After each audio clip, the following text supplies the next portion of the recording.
I'm Bubble, also known as Ali Wurds.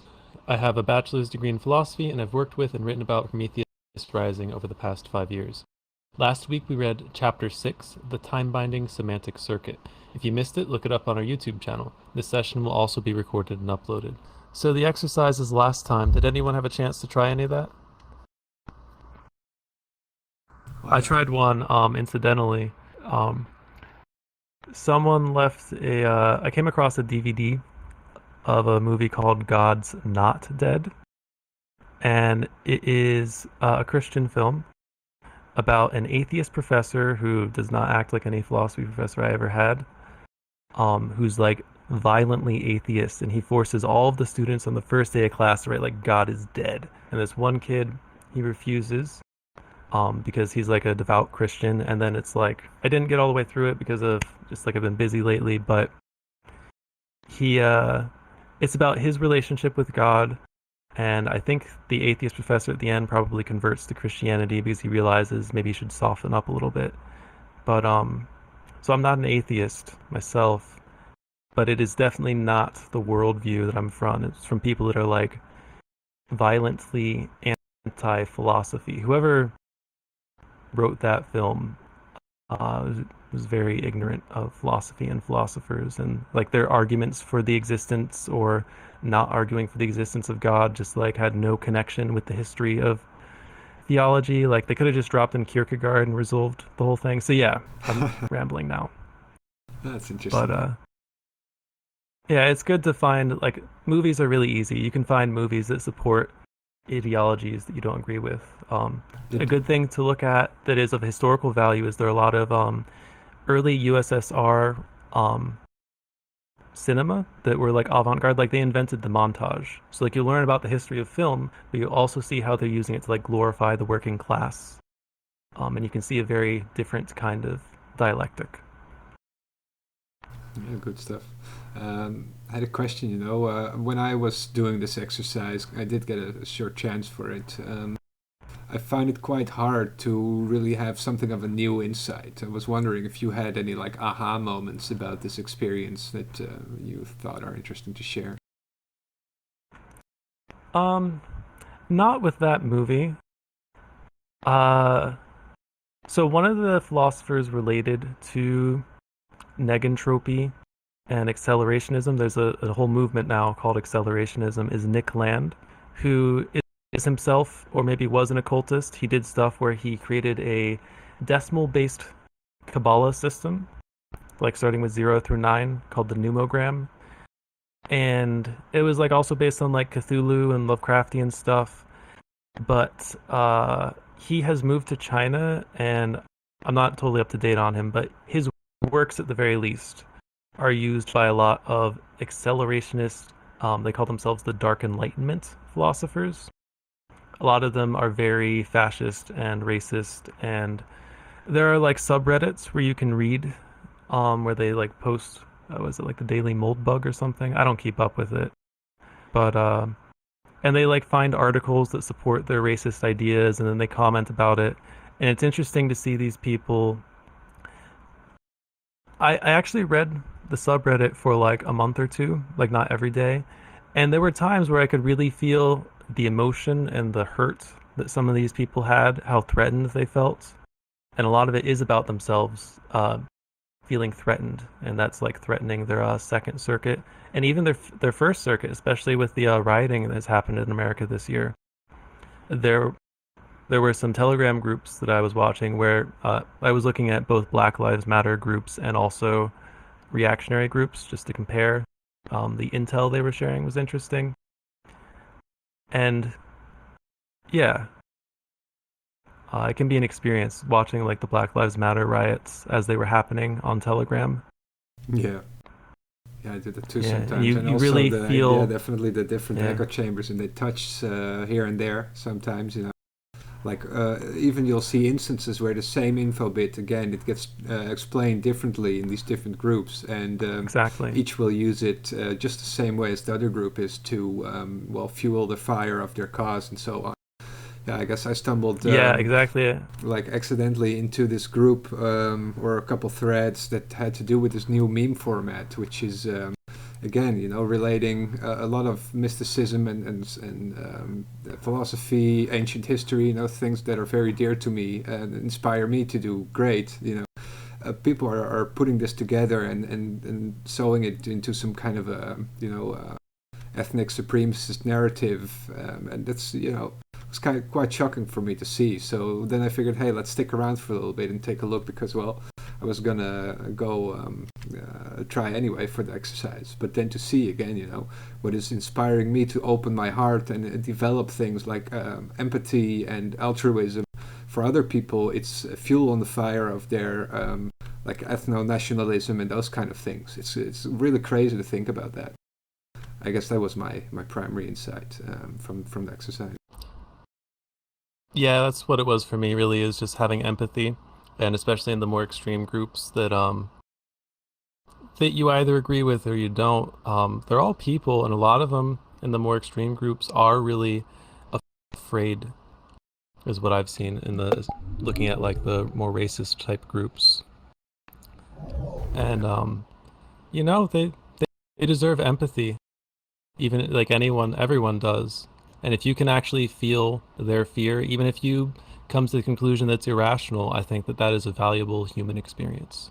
And the time-binding dialectic, acceleration and deceleration. In the dialectic between nature and the socially constructed world, the human organism is transformed. In this dialectic, man produces reality and thereby produces himself. And that is by Berger and Luckman in The Social Construction of Reality. The first and second circuits are evolutionary stable strategies. They've worked in more or less the same form, not just for primates, but for other animals and many other species over vast eons of time. The third semantic circuit is an evolutionary unstable strategy. It could very accurately be called revolutionary rather than evolutionary. The first two circuits are based on negative feedback in the biological sense.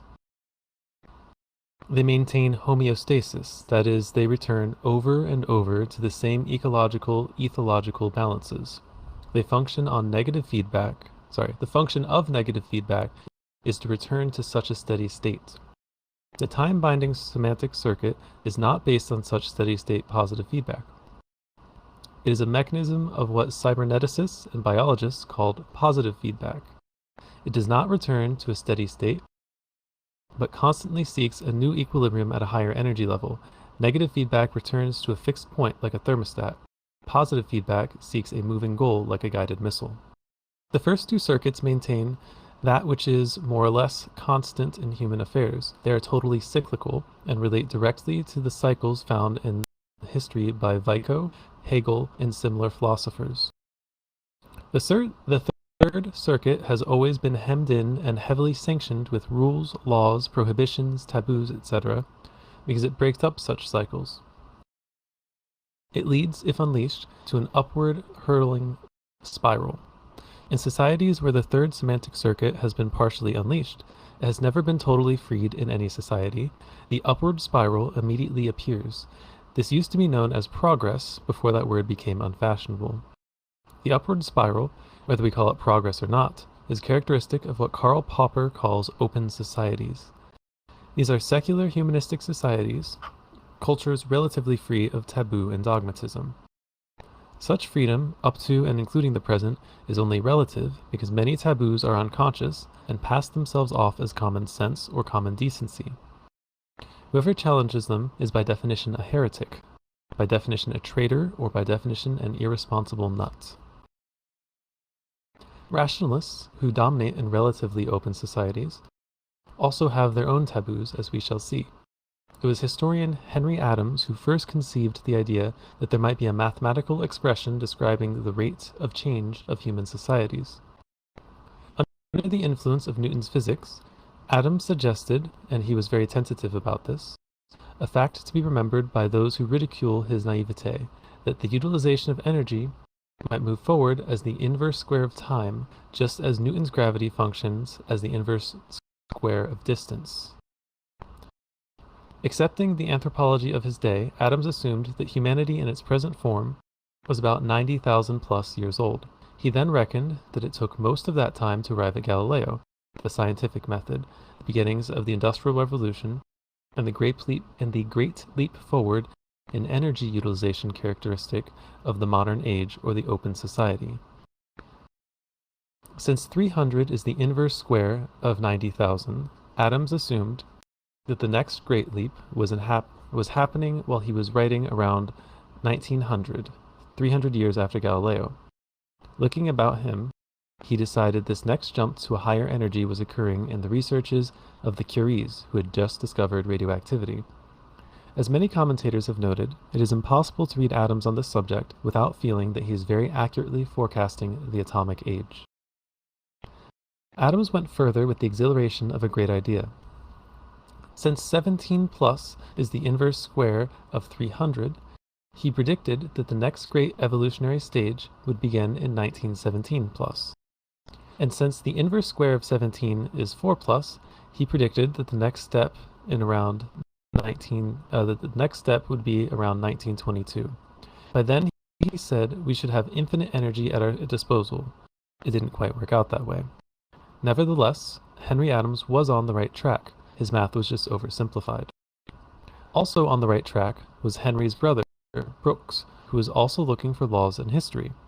Brooks observed a pattern which may or may not be entirely true, but is as approximately true as the similar generalizations of Vico, Hegel, Marx, and Toynbee. Every civilization, Brooks Adams proposed, goes through 4 stages. 1. The monopolization of knowledge by priests, e.g., the Egyptian priests kept written language a secret among themselves, as did the Mayan priests. 2. The monopolization of military power by conquerors who made themselves states or governments, e.g., a French bastard, Tom Paine's description of William the Conqueror, a French bastard lands on the shore of England with a superior technology, warriors on horse versus native warriors on foot, and he becomes king. His relatives and sycophants become lords of the land. 3. The monopolization of the land by those landlords, the extraction of tribute, rent, from those who live on the land. 4. The monopolization of the issue of currency by national banks, the extraction of tribute, interest, for each piece of currency put into circulation. Most civilizations seem to have gone through at least 3 of these stages, not always consecutively. Some have passed through all 4. Brooks Adams also noted that centralized capital, the accumulation of wealth in the hands of a few interrelated families, seems to have been moving steadily west throughout recorded history. The first major accumulations are to be found in Sumer, the center of money power, then shifted to Egypt, to Greece, to the Italian peninsula, to various parts of Germany, and then to London. At the time Brooks was writing, around 1900, he saw the balance teetering between London and New York, and he predicted that the decline of the English Empire would shift the balance to New York within the first half of the 20th century. He seems to have been right. Brooks Adams had no theory as to why this westward movement of wealth had been going on for 6,000 years. He merely observed the pattern. The shift is still continuing, in the opinion of many. For instance, Carl Oglesby, in The Cowboy versus Yankee War, sees American politics since 1950 dominated by a struggle between old Yankee wealth. The New York-Boston axis, which replaced London after 1900, and new cowboy wealth, Texas, California, oil and aerospace billionaires. As of 1997, it looks like the Cowboys are winning, which is what you would expect if there were a real law behind Adams' east-west migration of capital. One night in 1919, Count Alfred Korzybski awoke from a vivid dream, tears of joy streaming down his face with the vivid sense that the passing of signals from generation to generation, the third circuit time-binding function, was what distinguished us from the other primates. Korzybski originally suggested that the time binding could be defined mathematically. He dropped this idea later. His math was as inadequate as Henry Adams. But it is worth looking at for a moment to retrace the steps by which the actual law of acceleration was discovered.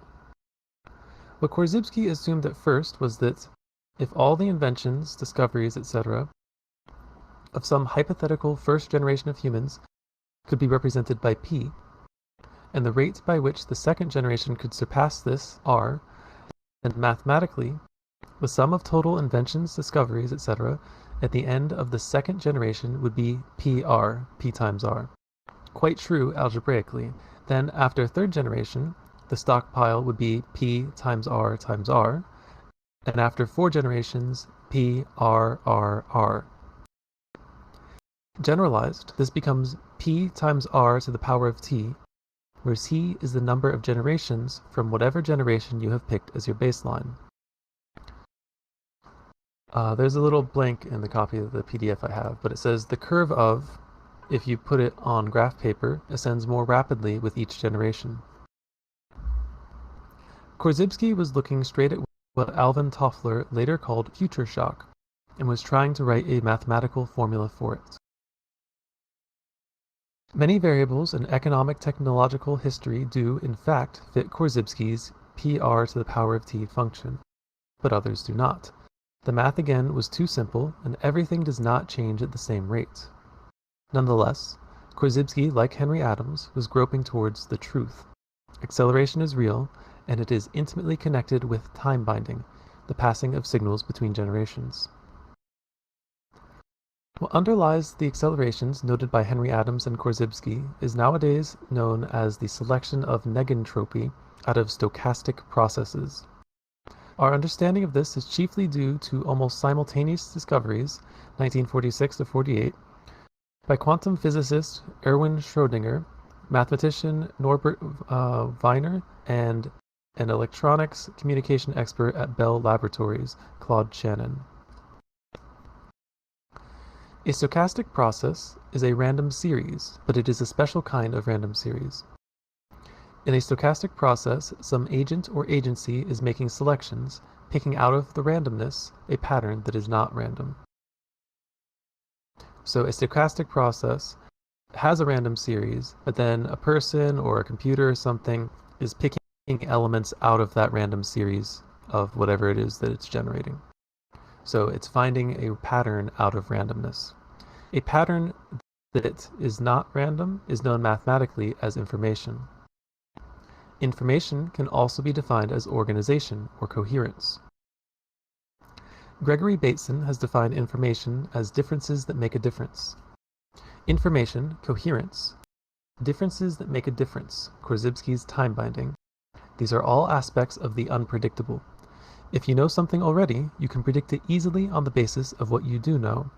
It is not information for you. Conversely, if you don't know something or can't predict it, it is information. The dynamism of evolution, we repeat, is the selection of information, coherence, out of a random series of events. The emergence of information can be illustrated crudely by the following 3 poemlets. Roses are red, violets are blue. Sugar is sweet, and so are you. Unless the reader has lived in relative isolation from American English folk culture, this poem had very little information for him. You could guess what was coming every step of the way. Consider by contrast.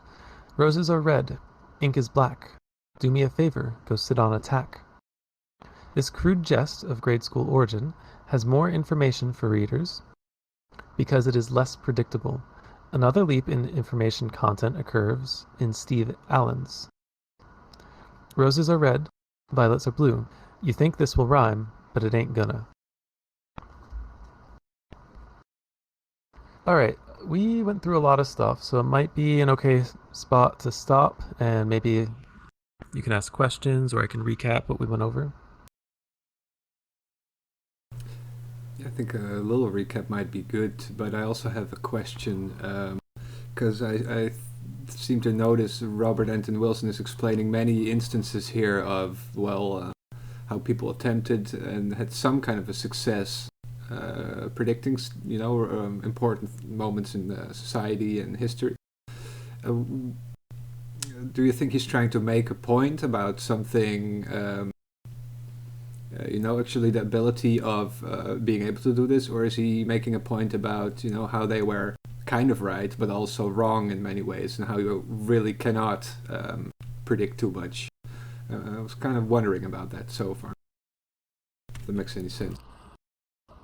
Yeah, I think it's important to remember the time at which this was written, which I don't remember the exact date, but the internet was not so much of a thing at that point.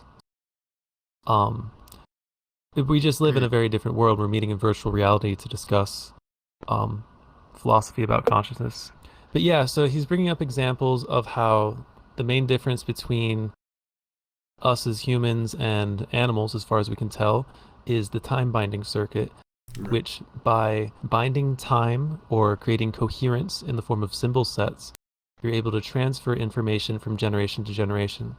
If you look at something like an octopus, and I think about this a lot, um, they are incredibly intelligent given that they have like a 1 to 2 year lifespan. They don't have parents, or they have parents, but there's no like parental guidance.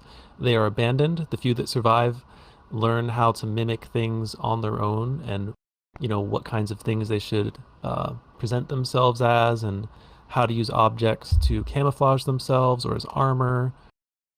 Um, if octopods figured out a way to bind time to create a symbol set and leave it behind, even if they don't help each other, but like maybe to scratch something into a rock, they would be able to progress in a similar way. And he mentions, I don't remember the page number, that the rate of progress, he uses it in quotes, is different for different fields and different cultures, Mm. but presumably you could create a complicated enough, maybe a neural network to model the rate of progress from certain conditions. It Yeah. kind of looks exponential. If you remember, which law is it that's about like processors doubling every certain number of years? Oh yeah, I'm not sure what it's exactly called, but that's definitely a thing, right? Just this idea of technology and Yeah, processing exponentially growing.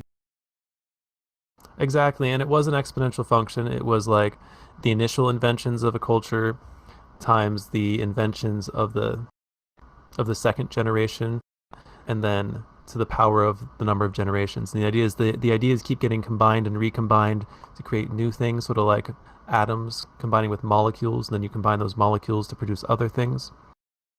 If you can visualize it, you may be able to imagine um, all of life organisms arising that way from like simple molecules combining randomly to create structures that are more coherent. They stick together better to produce like microorganisms that become organelles and form into clusters or colonies. There are different theories about it that themselves, form larger and larger organisms. The same thing happens not just as molecular technology becoming organisms, but the symbol sets and the ideologies that humans produce, and that is within the domain of the third circuit. Yeah, I see. So that's what it's talking about. Yeah, yeah. I think that was an all right summary of it. He keeps mentioning Vico because he has a fourfold pattern of culture that is part of what the book Finnegan's Wake is modeled after. That's probably why he mentions them first each time. Marx has a similar pattern that he talks about, where you have the lower classes that are oppressed by the landowners, and then they rise up and it repeats. And then, like, the lower classes overthrow the upper classes, and now they're like the upper class for a while. And that pattern, he says, would repeat eventually until you end up with some sort of communist type of society. And then describing what he means by communism is a whole other can of worms. And then he mentions Hegel, who has a master-slave dialectic that uh, maybe we can say inspired Marx to come up with that, but he applied it to, he generalized it to thesis, antithesis, synthesis. So he was trying to analyze flow of history. And like in culture, you'd have a certain idea or whatever come up, that'd be your thesis, your initial statement. Then someone or some group of people would come up with the antithesis to it. They'd be like, no, that's totally wrong. And then eventually those two groups of people converge, perhaps in a third generation. And then you end up with a new kind of movement or field of art or a way to approach physics or that kind of thing. And yeah, I could keep going off on other people that have patterns like that, but that is an activity that philosophers engage in. All right, I think that's an okay summary. So let's go on unless there are other questions. I scrolled around a bit. Okay, So then picking up on page 112, the humorous unpredictability of this poem gives it mathematically a higher information level than the predictable Valentine poem we started with.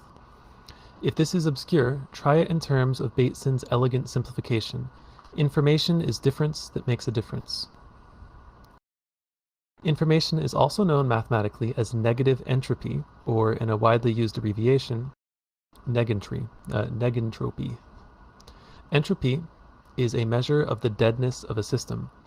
Negentropy, or information, is a measure of the liveliness of a system. Evolution is always a matter of at least two stochastic processes, each one acting as a selector of the others. That is, in non-living systems where no such selection is involved, entropy, lack of coherence, steadily increases, as stated in the famous second law of thermodynamics. In living systems, due to stochastic co-selection, negentropy, information, steadily increases. In Schrödinger's phase, life feeds on negative entropy. Life is an ordering, self-selecting, coherence-making process. Without getting embroiled in metaphysics, life, evolution, behaves as if it were always aiming at a higher coherence, i.e. higher intelligence. This process accelerates because it is, as Shannon demonstrated mathematically, logarithmic. Logarithmic processes are such that if you put them on graph paper, the curve rises more and more all the time. Hence, the accelerations noted by Adams and Korzybski are human increments in a process that has been innate in evolution all along. The human increment accelerates faster than pre-human evolution because, through the third semantic circuit and its symbols, words, maps, equations, etc., we are able to pass information, negative entropy, coherence, from generation to generation. Worldwide wealth, in terms of real capital, plants in operation, actual known resources, etc., has been doubling every generation since economists started collecting statistics in the 18th century. Where does this wealth come from? According to orthodox economists, it comes from land, labor, and capital. According to Marxists, it comes from land and labor alone, and the capitalist is a thief who has inserted an artificial bookkeeping system into the process. Both are wrong. Land and labor alone, and land, labor, and capital together, can't produce new wealth if they are all organized by a fallacious idea, such as seeking for oil, where oil is not. The real source of wealth is correct ideas, workable ideas, that is, negative entropy, information. The origin of these coherent, workable ideas is the human nervous system. All wealth is created by human beings using their neurons intelligently. A neurotic young man once went to a Zen master and asked how he could find peace of mind. "How can you lack anything?" the Roshi asked, "when you own the greatest treasure in the universe?" "How do I own the greatest treasure in the universe?" asked the young man, baffled. "The place that question comes from is the greatest treasure in the universe," said the master, being more explicit than is common for a Zen teacher. Of course, as a Buddhist, the master had taken a vow of poverty and did not mean exactly what we mean here, but he knew that the brain produces all that we experience. All our pain and worry, all our bliss states and ecstasies, all our higher evolutionary vistas and trans-time peak experiences, etc. It is also the greatest treasure in the universe. In the most materialistic economic sense, it creates all the ideas which, socially employed, become wealth. Roads, scientific laws, calendars, factories, computers, life-saving drugs, medicines, ox carts, autos, jet planes, spaceships. If you are not alone in the wilderness, lift your eyes from the page and look about. All that you see, whoever theoretically owns it, is the time-binding product of the marginalized or manifested ideas of created men and women. It is all negative entropy, coherent order. And it is moving toward higher and more coherent order at a faster rate of change, all the time. Of course, if you are alone in the wilderness, you will also see coherent order, but in this case, the rate of change toward higher upward order is much slower. That is, those stochastic processes which we call genetic drift, evolution, etc., are co-selecting higher order at a different time rate than those stochastic processes which we call human thought, invention, culture, etc. This is why it is so hard to reach agreement about whether the natural processes are intelligent or not. As Bateson points out, if we accept any ordering process as intelligent, then the biosphere is indeed intelligent. But if we save the word intelligence only for those ordering processes that move at the same speed as our brains, then nature is merely mechanical, not intelligent. To an extraterrestrial with a different time sense than ours, this question would not arise at all. Most of what we perceive in the human environment is made up of concretized ideas in the above sense. Look again at a human community. You are seeing the historical human mind manifesting itself. All ideas are not equally good, of course. All manifested ideas, human creations in the biosphere, are, therefore, not equally good. This is why John Ruskin, a century ago, tried to introduce a distinction between wealth and ilth, like ill, sickness, but connected with wealth. This distinction did not become accepted and incorporated into our language because people at that time were not ready for it. Wealth, in Ruskin's sense, consists of all those artifacts, concretized ideas, which enhance human life or life generally.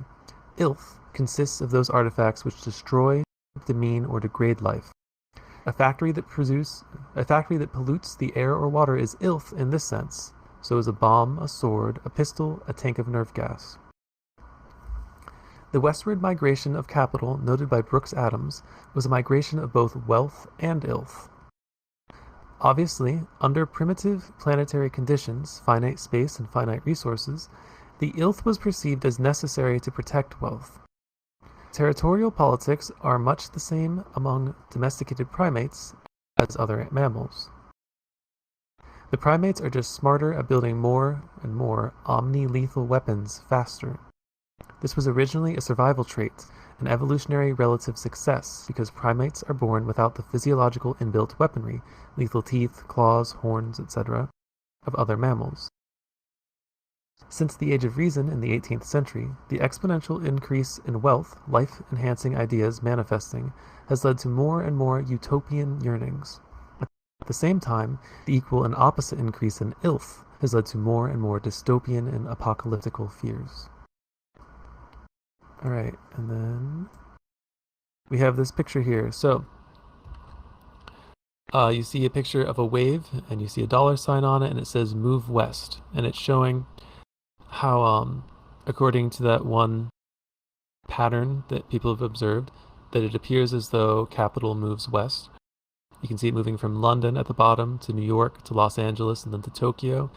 And then, if this is true, presumably it would move over to like China or India, and then eventually maybe the Middle East or Europe and Africa, somewhere. Like, I don't know. I'm going off of what the book says, but one explanation I've heard for this is that it has to do with time difference and the rising sun. So some people are always a little bit ahead, and that perhaps that has some sort of relationship with it. I don't think there's been a study demonstrating that, but it is a model that you could use to potentially explain it. All right. Capital has moved steadily westward because new ideas always appear on the expanding wave. One's expectations about the future, utopia or dystopia, are always based on what one thinks is the dominant force in evolution. This whole book, not just the present chapter, is based on the belief that an overview of evolution shows beyond all doubt that wealth-producing faculty, the search for higher coherence, is the deciding factor. The ilth-producing faculty is an archaic mammalian survival system rapidly becoming obsolete. The highest historical concentration of wealth, real capital and ideas generating new capital, now coexists with the highest concentration of evolutionarily advanced nervous systems. In California, Oregon, Alaska, British Columbia, Arizona, Texas, the Hawaiian Islands, Japan, and all around the Pacific, where east meets west, the world of 2000 and 2010 and 2050 is being created by persons who are veterans of a gigantic neurological revolution. the psychedelic pioneers of the 1960s, the graduates of the consciousness movement of the 1950s through 70s, the synthesizers of modern psychology and ancient Oriental mind sciences. These persons are called the Aquarian Conspiracy by Marilyn Ferguson, one of their spokespersons. They are denounced as the Me Generation by Tom Wolfe, a time traveler from New York, i.e. the neurological past, from a culture crystallized before 1950. This Me Generation is the temporary high water mark of the time-binding function. Moving steadily westward away from tradition and away from dogma, they are the products, as Edmund Burke said of the first Americans, of the dissidents of dissent and the Protestantism of the Protestants. Every heresy that left Europe produced newer, wilder heresies in the eastern seaboard, 1600 to 1800. Those that were too far out had to move further west and produced the 1,000 utopian communities, anarchist, evangelical, free love, etc., that were attempted in the Midwest during the 19th century. Those who were even further out of the traditional mode, moved further westward in the last 30 to 70 years. All of the fallout of this migration seems weird to the eastern states, and even weirder to the Europeans.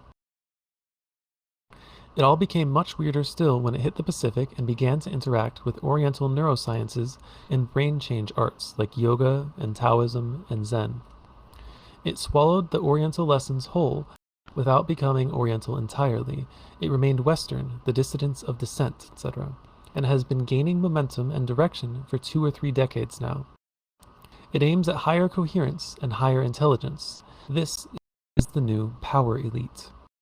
As youngsters, these Aquarian conspirators made the youth revolution of the 1960s, which, whatever its excesses and blunders, permanently changed and improved student administrator teacher feedback in our universities, liberated our Puritan culture for some healthy hedonism, improved a dozen varieties of Oriental neuroscience and 24 varieties of Oriental humbug, alas, launched the ecology movement, the first planet-wide perception of the difference between wealth and ilth, recreated a true love of the wilderness and of wild creatures, pioneered flex time and other liberations for economic robothood. There's a footmark there we'll get to at the end of this sentence. Launched women's lib, gay lib, child lib, and generously supported black lib, ended the Vietnam War, spread holistic medicine through our culture, etc. Alright, the footnote is after pioneered flex time and other liberations from economic robothood. Virtually all the computer manufacturing firms in Silicon Valley, which interestingly is west of New York, the peninsula south of San Francisco, have flex time. The employees choose their own working hours. Alright, and that's a whole rabbit hole to talk about, and it is not necessarily a good thing.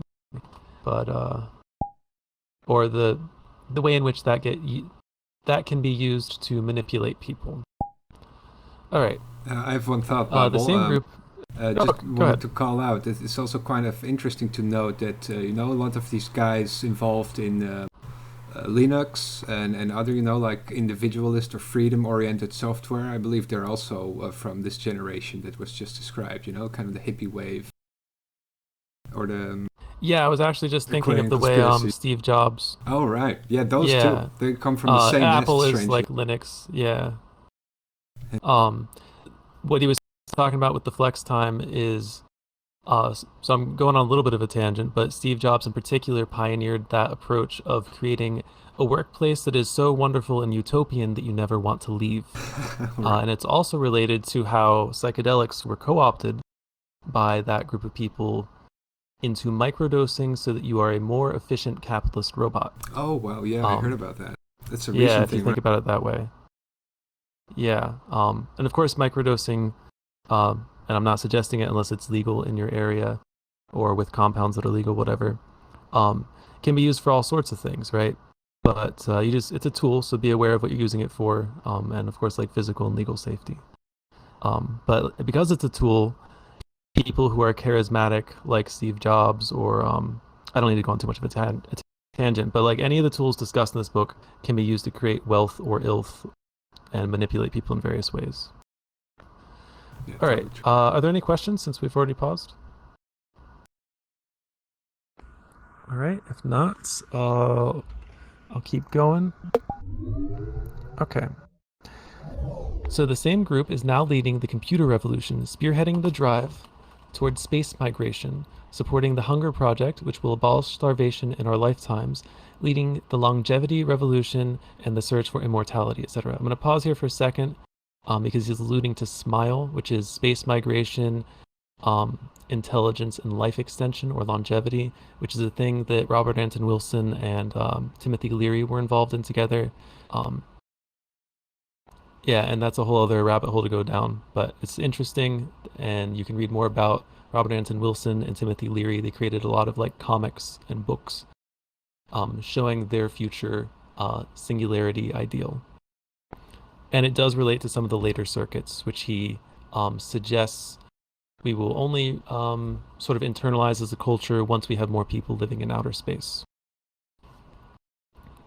All right. Moving on from that, and they're all very conscious of being a part of the intelligence intensification explosion, which is the major topic of this book. This type of Western progressivism, or utopianism, came out of the Mid-East and is the distinct contribution of the Jews, which is why all reactionaries are intuitively anti-Semitic. As William Blake wrote of this tradition, the prophets Isaiah and Ezekiel dined with me, and I asked them how they dared so roundly to assert that God spoke to them, and whether they did not think at the time that they would be misunderstood and so be the cause of imposition. Isaiah answered, I saw no God, nor heard any in any finite, organical perception. But my senses discovered the infinite in everything, and as I was then persuaded and remained confirmed that the voice of honest indignation is the voice of God, I cared not for consequences, but wrote. This is the vision of the infinite in everything.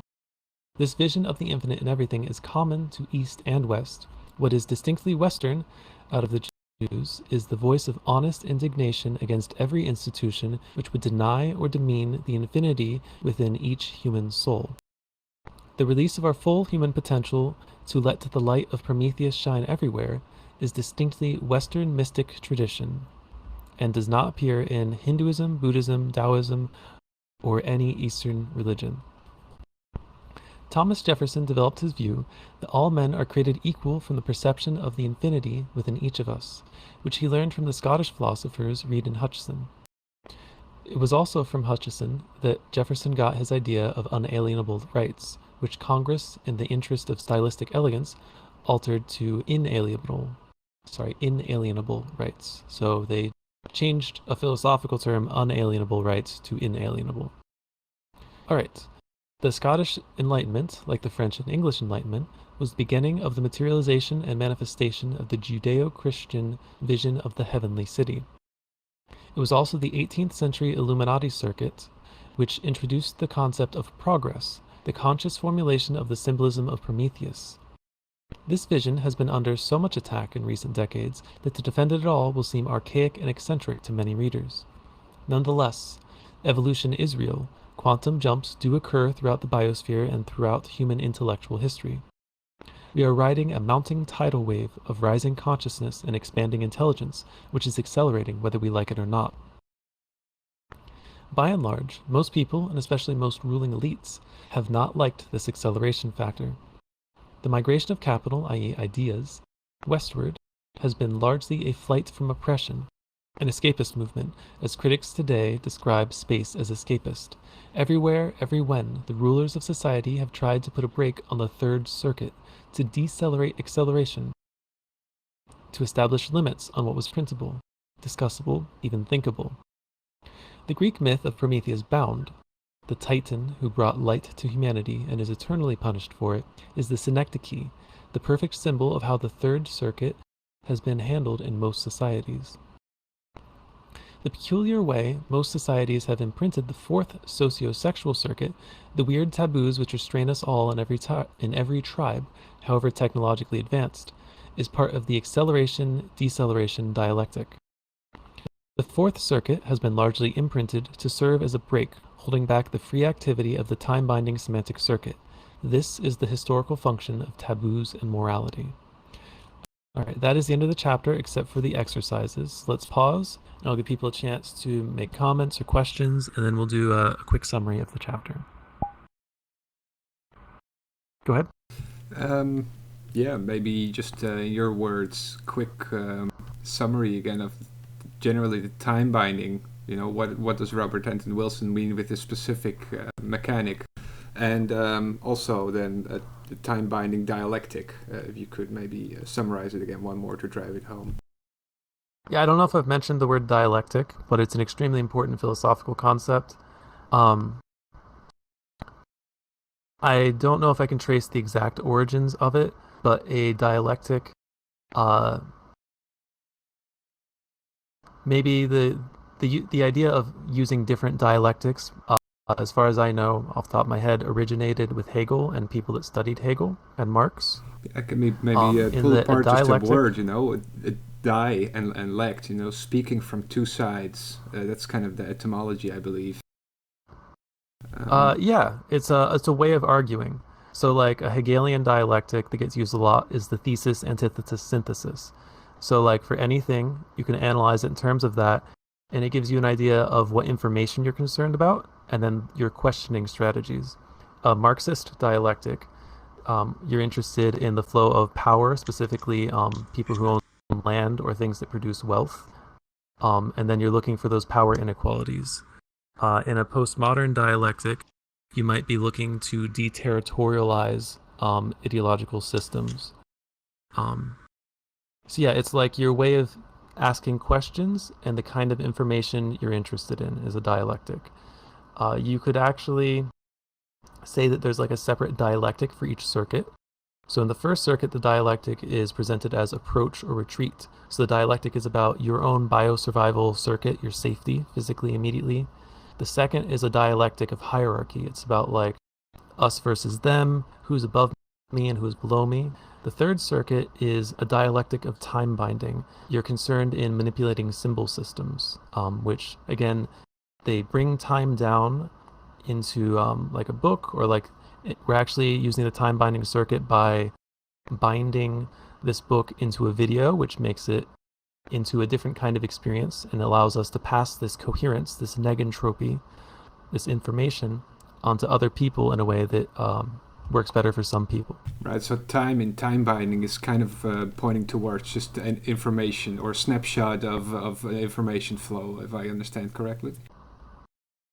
Yeah, and the reason why it's binding is prior to the time binding, each generation, like if you go back to my octopus example, they start out afresh. They don't even have, like, their parents don't even teach them how to, like, open a clam or anything. They're gone, they're on their own. And they're quite intelligent, though. If they were to start binding time, you would see an accretion and a building up of cultural technology. So symbol sets. So, like, we were only able to meet in virtual reality because other people built it, right? They built these things and they left instructions for how to do it. So now future generations can do that. Yeah, and by using symbol sets and the written word or just recordings of whatever form, you're able to build up more information than a single brain can hold. So you're binding time. You're like taking all the generations and you're storing them. You're preventing it from leaving. And it some people think that it would lead to a singularity, or I think he's calling it an intelligence explosion in this book. I don't know if the term singularity was out yet. So what I'm going to do is I'm going to scroll through this chapter and try to give a quick summary because I know there's a lot of stuff. So he starts out talking about, he gives a summary of how the first two circuits are based on negative feedback. They cause things to come to a balance. So think more about like animals and stuff. They tend to like, without humans or like weird natural events, a forest or the ocean has a tendency to reach a balance. Like first there are more wolves, and then they start to die off, and now there are more rabbits again, so the wolves have a lot of food, that kind of stuff. And then also like in terms of status for the second circuit. Third circuit is not that. It creates positive feedback because it binds time. It allows for the building up of information or coherence. And that's something that shows up in accelerationist philosophy with Nick Land is like, think of teleology, if you're familiar with like Greek stuff, is things causing themselves. It's like negentropy. All right. Then he mentions like those different dialectics, those cycles of Vico, Hegel, Marx, etc. That's a lot of it. And then he goes over some examples of people that have tried to model different ways, um, to model the ways in which culture builds up cultural technology with the inverse square law. So just like things getting faster and faster, accelerating. So there was Henry Adams, who his his model was accurate for certain periods of time, but then it diverged, so it was overly simplified. He talks about how in a lot of cultures, things get first knowledge gets monopolized, then you see the monopolization of military power, and then of land, and then eventually of currency, which is a whole other thing that you can talk about. And that was in relation to Brooke Adams. And then he starts talking about the westward flow of information and wealth. And then he goes over that exponential formula that Korzybski had, where you can think about the initial inventions of humanity times the next generation, and then they keep combining and coming up with more and more. And it starts accelerating faster and faster and faster. Not just like going faster, but accelerating faster. All right. And that probably is not perfect for every single thing. Like I think it's is it Maxwell's law for computer processors? We've diverged from that a little bit recently, for specific technological reasons. But so any of these models you have, they're not going to work for all areas of culture and all time periods. But you can probably make a decent model that'll cover a certain topic, like just computer processors, over a certain time period, like maybe a 50-year span from like the 90s to 2020, perhaps. Yeah. It's Moore's law, and it says the number of Oh, Moore's transistors law. on microchips doubles every 2 years. You can look it up on Okay. Wikipedia. I'll post it in I was thinking Discord of like, later. I think I was thinking of Maxwell's demon, which is a different thing. All right. And then he talks about stochastic processes, which is where you have a random series of information, but then you pick out information from it. If any of you have seen Google's Deep Dream, if any of you have seen that, like it generates like, first it looks like static, and then it starts like looking for a pattern, like maybe it'll look for dogs as one of the common things it was trained on. And out of the fuzz that it starts out with, it can generate a more and more coherent image of whatever it was trained to look for. All right. So a pattern that is not a pattern is information. So information is also organization, which is coherence. And then he talks about how the difference between, am I skipping anything?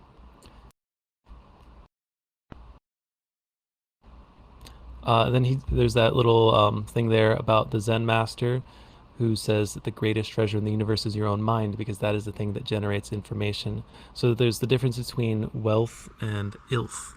So wealth, let me get back to where he says, wealth in Ruskin's sense consists of all those artifacts, concretized ideas, which enhance human life, or life generally. Ilth is those things that destroy, demean, or degrade life. So wealth could be like a better gardening technique that uses less water or something. Whereas ilth could be, like he mentions, weapons specifically, especially something that is not like useful for hunting. Yeah. And then of course, most technologies are tools, and they have both elements of wealth and ilth. So like a factory that produces life-saving medicines, according to what Ra himself wrote, would be wealth. But if it has some sort of like weird chemical waste that's difficult to deal with, it's also producing ilth. So it's not so simple. It's not black and white. All right. And then there was that image of the westward migration. And then talking about how a lot of the people in the 60s and the 70s who led to a lot of different liberation movements, or better student administrator teacher feedback, different mind technologies, both neuroscience as well as like spiritual technologies, like different meditation approaches, were largely people involved with the early psychedelic movement. And a lot of those same people were also involved with cybernetics, which is specifically self-directing systems, which relates into artificial intelligence and the intelligence explosion and the early internet people. All of that, all those people are kind of mixed in together in that time period, at least in America. And then he alludes to SMILE, which is he thought that the computer revolution, the information revolution, would lead to space migration, people migrating off the planet, solving hunger, intelligence expansion, immortality, life extension. The I is intelligence, both in terms of like microchips you stick in your head, like I think Tesla has something like that now that they're working on, as well as like nootropics, compounds that might enhance your learning abilities in various ways. All right, intelligence intensification is the term used. And then he starts talking about the origin of the title, which is Prometheus Rising as opposed to Prometheus Bound. The myth of Prometheus is that he stole fire from the gods and brought it to the humans. And for that he was punished. He was chained up to have a vulture eat his liver every day, and the liver regenerates both in the myth and in real life.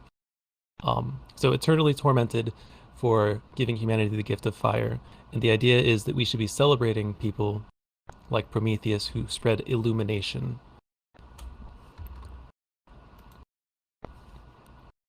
All right, and then at the very end, it says, the peculiar way most societies have imprinted the fourth circuit, the socio-sexual circuit, we'll talk about that soon, the weird taboos that restrain us in every type, however technologically advanced, is part of the acceleration, deceleration dialectic. And I guess we'll talk about the fourth circuit later, which is like morality. All right, I guess let's look at the exercises. There are 6 of them this time. So the first one, compare Greece in the 4th century BC, Rome in the 1st century AD, Southern Europe at the beginning of the Renaissance, England circa 1600 to 1900, New York 1900 to 1950, and California today. Note the accumulation of wealth corresponding to the accumulation of heresies, innovations, cults, kooks, pioneers, etc. Imagine you put a penny on the first square of a chessboard, 2 cents on the second square, 4 cents on the third. How much will you have? How much do you have to put on the 64th square? This is how time binding works in relatively open societies. So that would be 1 times 2 to the power of 64. So if you did 2 to the 64th power, it would give you an idea of like how much it would expand from just knowing one thing. That penny represents like a technology someone developed after 64 generations. All right. 3. Read the denunciations of Galileo by the orthodox of his time. 4. Read the denunciations of Beethoven, of Picasso, of Joyce, he means James Joyce here, by those who knew in advance what music, painting, and novels should be. 5. Are the most important scientific ideas of 1997 going to be published in Scientific American in 1997 or 2017? 6. Research how many years passed between publication of Einstein's paper on special relativity and the acceptance of the idea by the majority of physicists. All right, so all of those exercises there, except for the second one, are about comparing periods in time and thinking about culture. The third and the fourth circuit are talking about how culture can, the cultural elite has a tendency to, in many cultures, try to restrict the third circuit in order to maintain control. Because if people are changing and developing new symbol sets, then it changes the frameworks by which you control people. They start valuing different things or using different dialectics. So if you, for instance, wanted to motivate people who are conservative, using Marxist dialectics won't work. But if you're trying to motivate a group of people that are broadly leftist, then using Marxist ways of analyzing information and asking questions will be helpful. So when someone generates a new symbol set, a new kind of dialectic, it in a sense is splitting them off from the control patterns of their of the dominant culture, which is a major theme in Robert Anton Wilson and William S. Burroughs. All right. And then the denunciations of Beethoven, Picasso, and Joyce, if you read about them, a lot of people thought Beethoven, the way Beethoven was breaking the rules of classical music, Beethoven was specifically romantic. were kind of offensive or crazy. Beethoven was avant-garde in his day. Picasso was breaking the rules of representational art with his cubism that was inspired by some mathematical papers on four-dimensional space because he was depicting time and space. So it's a good choice. Picasso is specifically time-binding in that period of cubism. And then James Joyce wrote Finnegan's Wake, which you've seen quotes through a few times now, quotes throughout this book, where he mashes together every language he could find a dictionary for. Most important scientific ideas of 1997. I don't know. I guess it depends on what counts as the most important, right? But these are things to ponder. So maybe you can find some old Scientific American PDFs or something and look at what's going on today. All right, I think this is a good stop. Yeah, go ahead. Yeah, I guess maybe to just for selecting exercises for next week. What do you think, Bubble? I think any one of them go, you know. So if anybody wants to pick one of these out from the PDF, pick one as short as long, or pick multiple or none, you know. What do you think about that? Yeah, a lot of them are things that you could figure out just by looking at like Wikipedia and then thinking about it. Yeah, these are pretty doable, right? Yeah, that's cool. Yeah. All right. We're going to close out here. Join us again next week, same day and time. You can follow what I do outside of vrchat over at my Linktree, which is Linktree Elephant Words. So it's linktr.ee/elephant words. If you haven't already, join the VRM Discord. There's a URL in the lobby. And please consider supporting VRM by donating, supporting on Patreon, or becoming a volunteer. More information at vrmystery.school/support.